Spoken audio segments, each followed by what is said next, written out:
In today's video, I show you how to install and configure WatchState. WatchState is a tool to sync the watch state of your movies and TV shows between Plex, Jellyfin, and Emby without relying on third-party services. If you are like me and use more than one media viewing platform, WatchState is a must. Let's get WatchState set up. Here we are over on Unraid's main page. First thing I'm going to do here is go over to the Apps tab. And what you're going to need to do is go up to the search box here and type in WatchState. And then press enter, and you'll find WatchState here in the list. That's the one we're looking for. Go ahead and click on install. If you get this attention window popping up, it's just basically telling you that you've already got the port in use that this program wants to use. We're going to address this in a moment, so just go ahead and hit on OK. Next here, it's got a window asking which branch to install. We want to do the default one, so just go ahead and click on default. A moment ago, we got a message saying that a port was in use, but as you can tell here, there's no ports listed. There is, it's just kind of hidden. Down towards the bottom, you'll find this option here, show more settings. Go ahead and expand that, and then you'll see the port number listed there. Now let's find out which application is already using that port. So we're going to go down a little further and click on Show Docker Allocations. All right, now let's double click on 8080, which is the HTTP port. I'm going to hit Control F on the keyboard to open up the Find feature, and it's showing 3, 1, 2. And if we scroll down a little bit, we'll find number 3 here. So Qubit Torrent VPN is using 8080, so we need to change to something else. So I'm going to go ahead and scroll up. Normally, I just increment this by 1, so making it 8081, but 8080 is used quite a bit. So I'm just going to move it up there a bit just to make sure that it doesn't conflict with anything else in the future. So I'm going to change this to 8108. And once again, I'm going to double click on that number, hit Control F, look for it. It's only showing one result. There's nothing down in the allocation, so that port's good to use. Everything else should be good here, so I'm going to scroll down and hit apply. Well, that's installing. Come join us in Discord. I'll leave a link in the description. And I'm going to get a drink of tea. Oh, that's good stuff. I've got an unhealthy tea obsession, I think. I'll put a picture of my tea drawer in here, or tea drawers rather. So yeah, check out this collection. It's a bit of a hoarder, I guess, when it comes to teas, but it's kind of crazy, but I enjoy my tea. If you enjoy tea, I'll leave a link to some of my favorites and you can check them out if you want. Oh, I also wanted to say that while researching this video, I also ran across another Plex Jellyfin syncing option called Jellyplex Watched. I found WatchState to be a better option of the two, but if you want a video on it, let me know and I'll do a video for you. All right, let's go into setup. We're gonna go over to the Docker tab. We'll find WatchState in the list here. Over on the right, I'll turn on auto start, and then I'm gonna click on WatchState's icon and go down to Web UI to open it up. You'll see here that there's a warning that comes up saying there's no API token configured. Basically it's saying hit the cogwheel in the top right corner of the page to go configure it.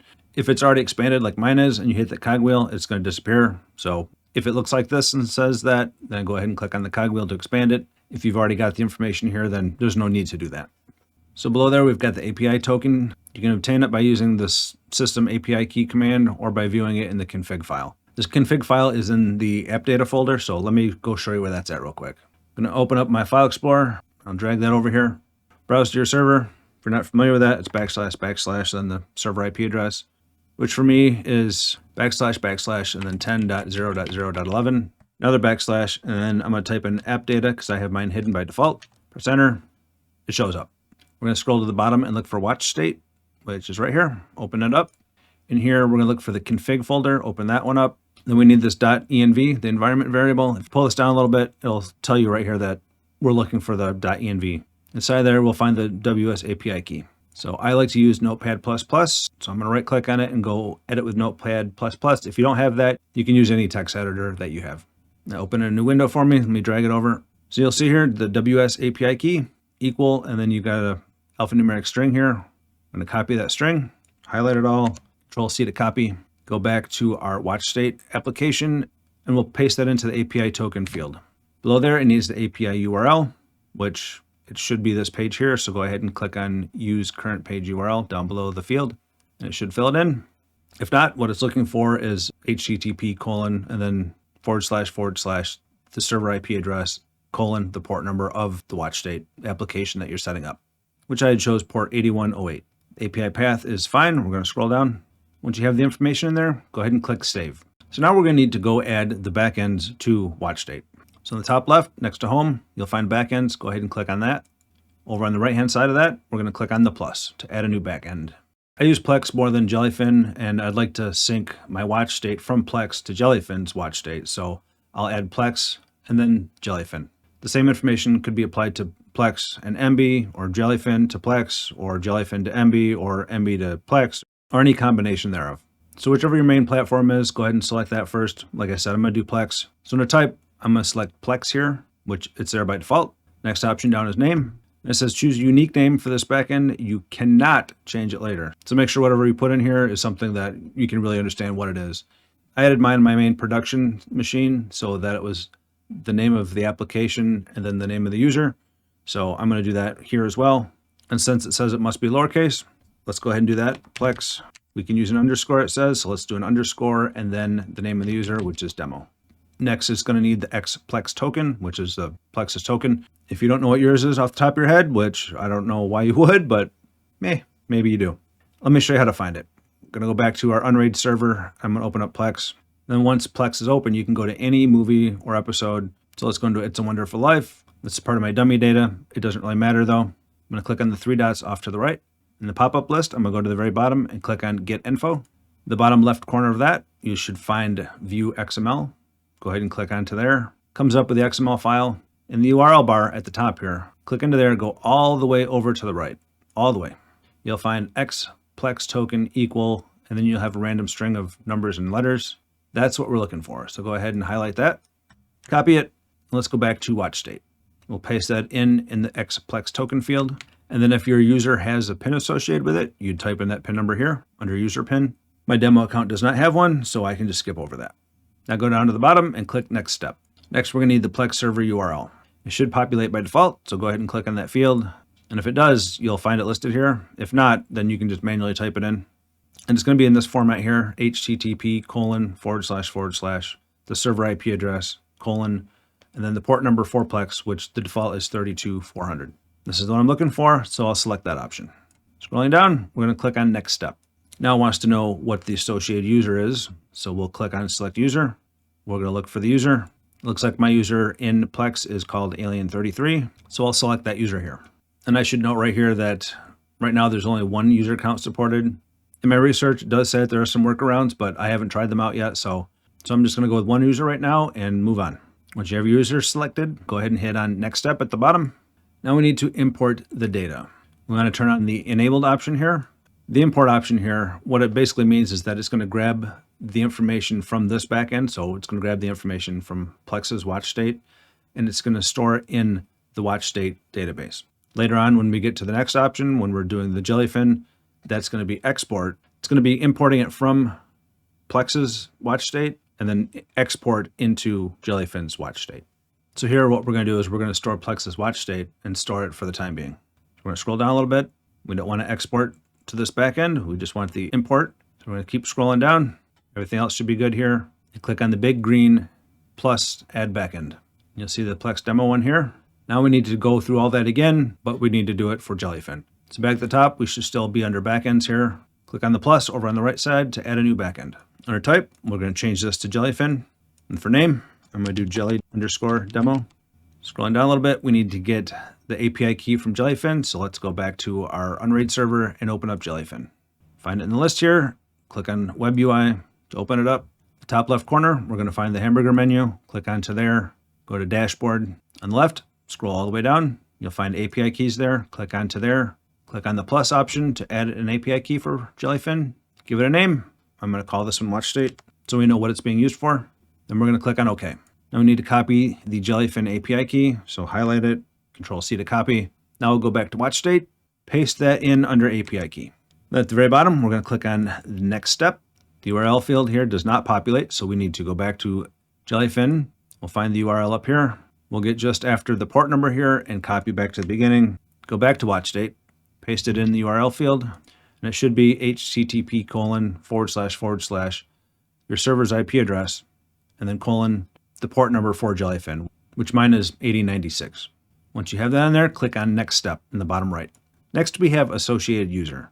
I'm going to drop down and select the user that we want the WatchState information to come from Plex into Jellyfin. Which Jellyfin user do you want this information imported into? I'm going to do my default user. That's the only one I have, which is demo. So I'll click on demo. And then at the bottom right, click next step. The associated user is usually the same username for both, but that's depending on how you set it up. All right, scroll down a little bit. We do not want it to import, but we do want to export it. So export data to this backend. You want to enable that. So remember, the import is coming from Plex and the export is going to Jellyfin in this case.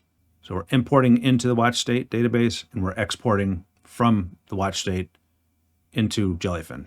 It's everything we need here. Scroll all the way down and click on the big plus add backend. If you use Emby and you need to get that in the list here, it's the same process. You would just go click on plus here, do the same thing, grab the information, grab the API key, that kind of stuff, select the user, and then add that to the backend here as well. So once you've got all the backends added, let's force our first import and export. On the top menu bar, let's go up to tasks. And then under import here, we're going to turn this option on. Click the little toggle bar to toggle it on. Down below that, we're going to click on Queue Task. If you get this little pop-up saying Queue Import to run in the background, go ahead and hit OK. You'll see that it's running up here. We'll give it a moment to run. In the meantime, I'm going to enjoy some more tea. I think this is Lady Grey. Pretty good. And it's out. All right, while this task is running, I'm going to pause it here. I'm going to go make some more tea, and I'll be right back. All right, I'm back. Made myself some Lapsang Souchong. If you've never had this stuff, it's like liquid campfire. It is super smoky. It's very unique. If you like smoky stuff, that's pretty fantastic. I'll leave a link to it. All right, once you've given the queued task here a few minutes to run, I'm going to scroll up a little bit and we'll click on the refresh icon up here in the top right to see if it's done yet.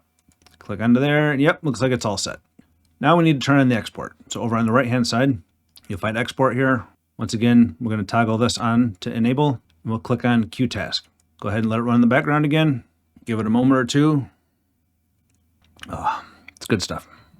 Now that we've got the initial import and export done, I wanted to point out this right here, the run times. This last ran 32 minutes ago.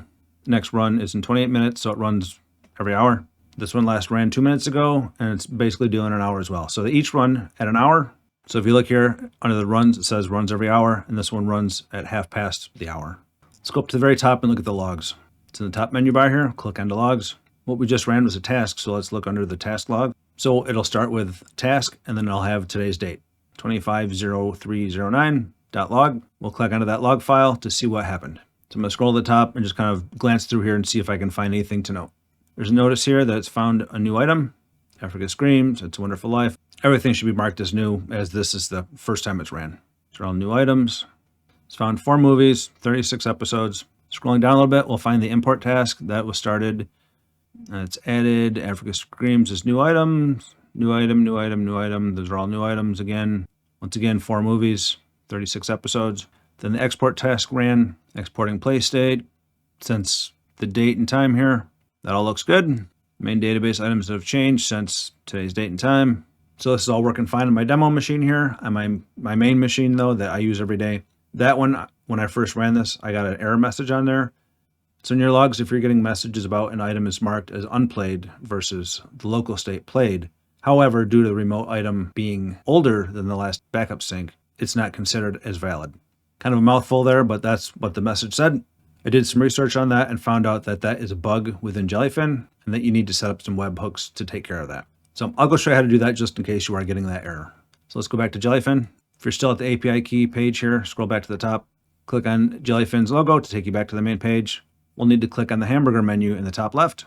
We're going to go down to dashboard. Then within plugins, we're going to click on catalog. Within here, we're going to look for notifications. So this is general, live TV, metadata, notifications. And here you'll find Webhook.